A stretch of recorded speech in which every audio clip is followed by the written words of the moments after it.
Kush? Nuk u bë padi. Po ç'u bë? Shiko, në Hag vetë me një marrëveshje. U bë marrëveshje? Është ajo që ti shpjegove, por ne vemi në Hag thanë. Po, dhe mbasi ti bie dakord, palët bën një marrëveshje speciale. Quhet ajo, special agreement, ku i shtojnë, sepse ky është gjyq civil, nuk është gjyq penal. Nuk është atë dhe i shtrojnë. Jo, po na shpjego këtë tani atje në Hag është proces civil apo penal? Civil. Është dhe marrëveshja e kam dërguar, është. Jo, dakord, po pse po jo atje u vran 44 ushtarë? Problemi është që atje bëhet për përgjegjësinë civile. Nuk ishte për përgjegjësi penale. Po përgjegjësi penale nuk u bën. Ja, ky është. Ky është special agreement. Conclude. Pra, palët përpara se të vinin dhe i shtrojnë gjykatës 2 pyetje që kërkojnë përgjigje. Është Shqipëria përgjegjëse për datën 22 tetor, po në ligjin ndërkombëtar për shpërthimit, po për datën 22 tetor. Dhe e dyta është Britania përgjegjëse për datën 12 dhe 13 nëntor kur bëri pastrimin e minave. Këto janë 2 pyetjet që i shtrojnë gjykatës dhe mbi bazën e kësaj marrëveshje, që ja ku është Beckett dhe Karaman Ylli. Pra, mbi bazë e kësaj marrëveshje ka filluar gjyqi. Po pse nuk kishte përgjegjës penal? Se u vran. Sepse duhet të dalë njërë përgjegjësia, kush e ka përgjegjësi. E para një që nuk ka përgjegjësi penale në rastin konkret, sepse jemi një situatë luftarake. Aty nuk kemi që të thuash përgjegjësi penale, duhet të shkelet e drejta ndërkombëtare e luftës.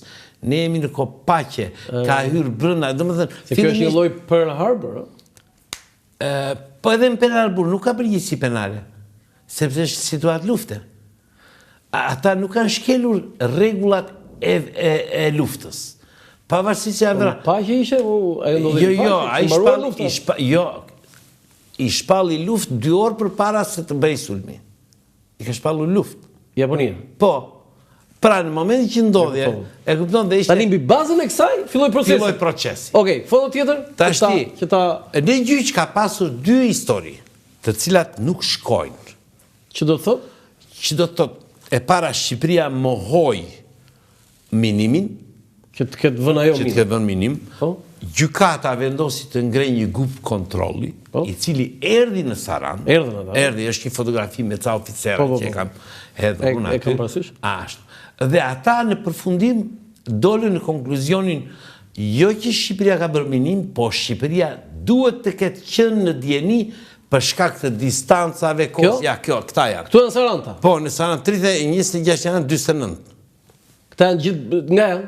Janë shtetet ndryshme, është grup i cili është një sistemun, si që vendosen ekspert, një grup ekspertës për të verifikuar, ndërkombëtar për të verifikuar.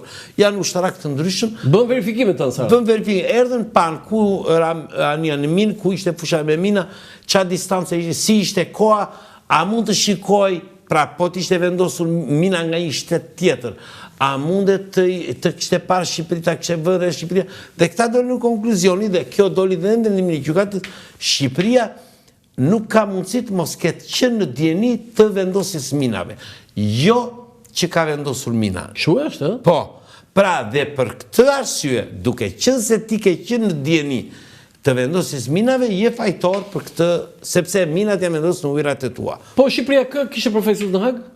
Karaman Ylli ishte përfaqësues kryesor, pastaj kishte Pierre Cot, një jurist francez, avokat, kishte një oficer bulgar dhe një grup. Po Karaman Ylli, si ishte Karaman Ylli në? Shiko, unë kam të dhëna që del jashtëzakonshëm. Mua Karaman Ylli, në ndryshim nga të gjithë të tjerët, dhe më thënë Karaman Yllin e kam njohur vetëm nga leximi ose nga njohje për incident në kanalit Korfuzit.